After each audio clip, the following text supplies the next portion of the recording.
Hello, my name is Kate Hildebrandt. This lesson is about writing narrative, and it's based on a model prepared or developed by Marshall Ganz with Harvard University. It's called The Story of Self, The Story of Us, The Story of Now.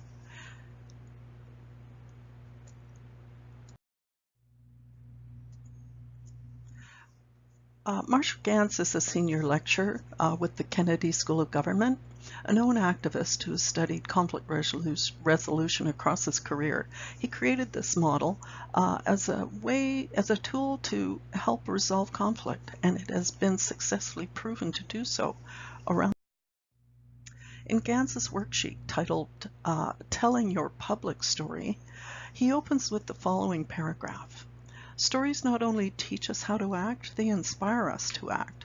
Stories communicate our values through the language of the heart and our emotions. It's what we feel, our hopes, our cares, our obligations, not simply what we know, that can inspire us with the courage to act. I was introduced to Ganz's model in a storytelling workshop hosted by Leadership Victoria. The presenter was an environmental communications specialist who had worked on a solution project to resolve a long-standing dispute over land rights to market timber and mining through the Great Bear Rainforest. That dispute over this 6.4 million hectare pocket of land went on for 20 years and is known as the War of the Woods. There are 26 First Nations whose territories overlap within the Great Bear Rainforest. These people are organized as coastal First Nations. They have lived on this land for thousands of years.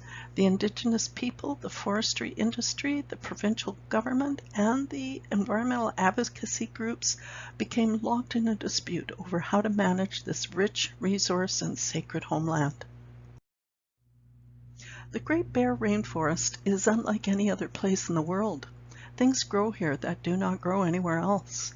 The Kermode bear, also known as the spirit bear, makes its home here, and like all bears and the extensive other wildlife that frequents this place, feasts on salmon. Salmon parts and salmon bones are noted for contributing to a nutrient-rich soil that causes the trees and forest floor to grow exponentially.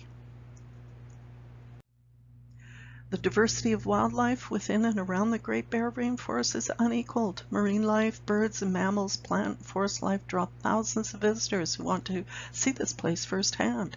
The War of the Woods interfered with tourism, with mining, with forestry, with employment, and brought considerable hardship to the people.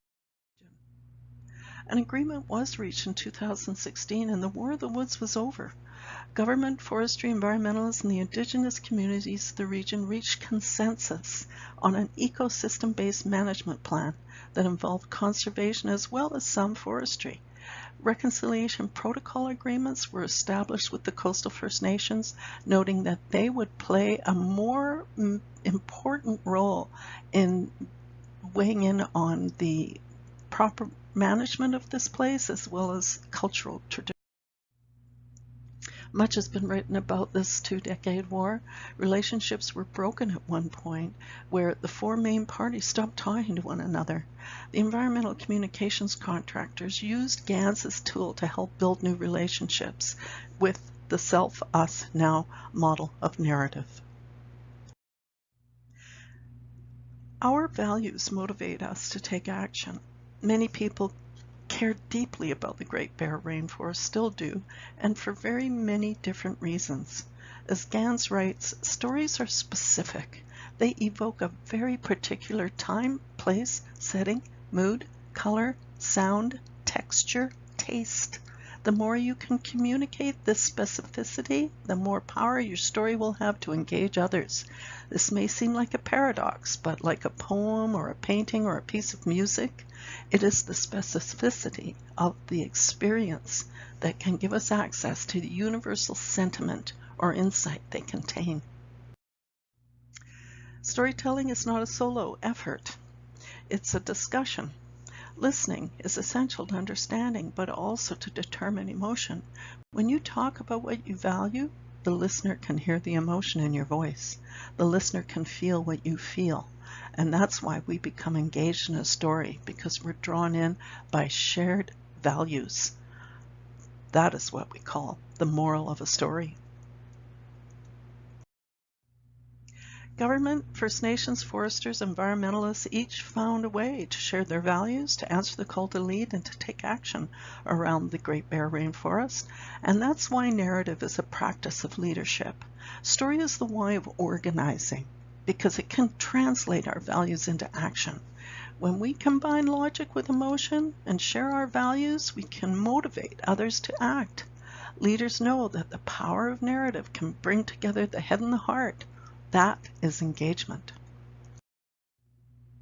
Emotion enables us to express the motivational content of our values. Values motivate us to act. Do you know what you value? Do you know what you care most about in life? Values tend to fall into three categories: personal values, moral values, and aesthetic values. Let's take a look at those three groups and get clear on just what values most. Love. Love is a personal value. Romantic love. Love that we can't live without. It's important to us. Love is also love of children, love of pets, love of animals, family love. Then there is the personal value of trust. Trust also does play a role in our love relationships, but it also plays a role in who we choose to be our elected officials. We have to trust who we vote for. Trust is another issue around certain voices that rise above those of our elected leaders from time to time and surprise us with their power. Greta Thunberg is a Swedish schoolgirl who at 15 began protesting outside the Swedish parliament about the need for immediate action to combat climate change. She has since captured the world's attention.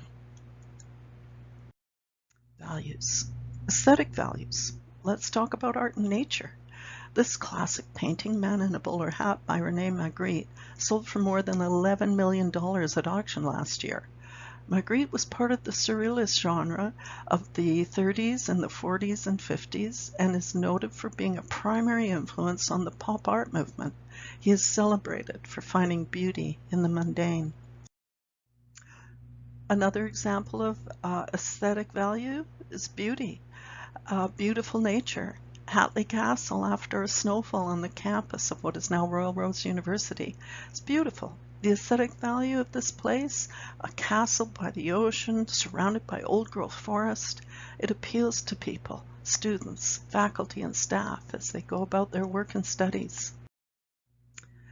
So for the purpose of this lesson, I would like us to focus strictly on self and how you can find your voice based on reflection around your values. Do you know what your values are? You can identify your values by reflecting on a recent decision you may have made that was important to you. Can you recall a time when you were called to lead? Think of a situation where you had to take action. What mattered so much to you then? Write down a few key choices you've made where your values were called into action. Now, you know, there's protesting against climate change, but then there's other forms of values that also cause us to take action. Caring for children, making a living, advancing our education. What matters so much to you that maybe you might protest and sit at the gate of power? Love, freedom, justice, those are all values people are known to fight for. The people in these photos are once again protesting to protect their beloved Great Bear Rainforest. But this time the issue is not about forests. It's about the threat of oil spills on the oceans from increased tanker traffic all along the BC coastline. The challenges we face, the choices we make, the outcomes we experience, how does it all make us feel? Write down some of your memories and challenges that you overcame and the values that shaped your choices. And then I'm going to ask students to move into their teams and take turns sharing their reflection. Remember, writes Gans, the art of storytelling is in the telling, not in the writing. In other words, storytelling is interactive. a form of social transaction, and therefore can only be learned by telling and listening and telling and listening. Thank you very much for listening.